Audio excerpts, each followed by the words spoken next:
Hi guys, welcome back. I'm Rashid in Houston, and today I'm doing my TBR list to be read for February. Here are the books we're going to be talking about.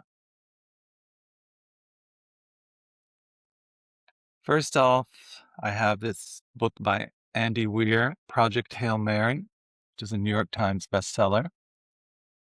A movie of this is coming out soon. It's science fiction. I haven't started reading it yet. Ryland Grace is the sole survivor on a desperate last chance mission, and if he fails, humanity and Earth itself will perish. So that's it. I've never read anything by this author. Now, this next book is very interesting. It's Death of the Author by Nnedi Okorfafor. Sorry if I'm mispronouncing that. She's a Nigerian-American writer, and the main character of this book is a female Nigerian-American writer who is paralyzed, cannot walk, so she's in a wheelchair.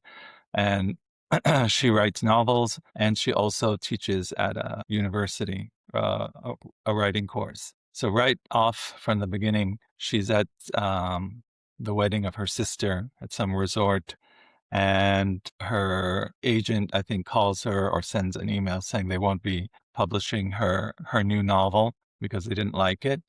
And then she gets a phone call from her university saying that she's been fired because she argued aggressively with a student in her class. So right off the bat, it starts out really, really well.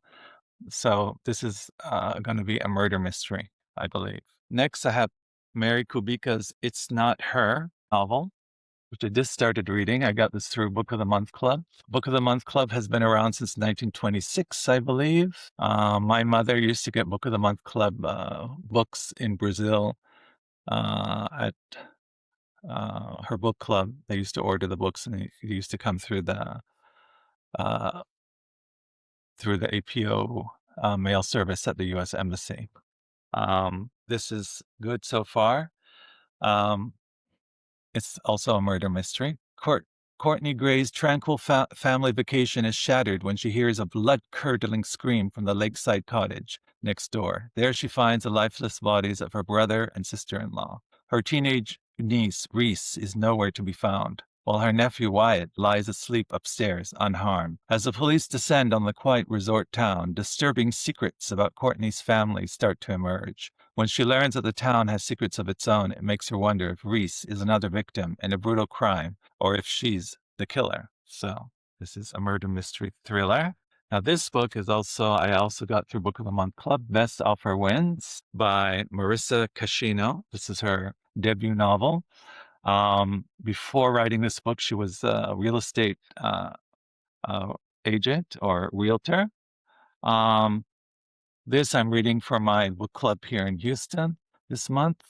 It's about a female real estate agent who is dying to get her hands on a house that's coming up for sale in a very, very prestigious neighborhood in Washington, D.C.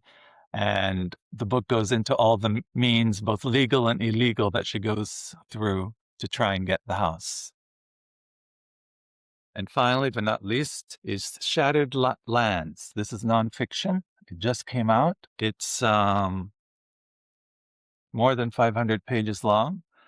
5 Partitions and the Making of Modern Asia by Sam Dalrymple.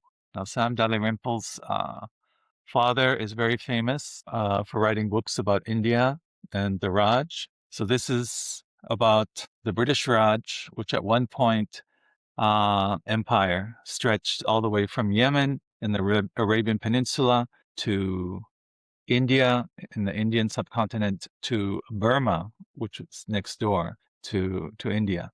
And this is, he's writing about how the British Empire was shattered when India became independent in 1947, and then Pakistan seceded from India because Muslims in India wanted their own state. And then on the eastern side of India, what would later become Bangladesh was East Pakistan. And then Bangladesh cut itself off from Pakistan in 1971 and became Bangladesh. Burma was also cut off from the British Raj and became independent. Yemen became independent eventually and then split into two, North and South Yemen. South Yemen was communist for a very long time, and then they were reunited, and now Yemen is a mess. And of course, the British Raj extended to Oman in the Arabian Peninsula and to all the small Gulf states along the Gulf, the Arabian Gulf or the Persian Gulf, whichever one you prefer. So the British controlled the United Arab Emirates, which just became independent also in 1971, I believe. They also controlled Qatar, Bahrain. So it's really, really interesting to read this. I found out about this through a book review in the Wall Street Journal in their weekend section on a Saturday. If you're interested in history, in the Indian subcontinent, in the British Raj, I highly recommend this book. It also has photos with Mahatma Gandhi right there. But the British were really, really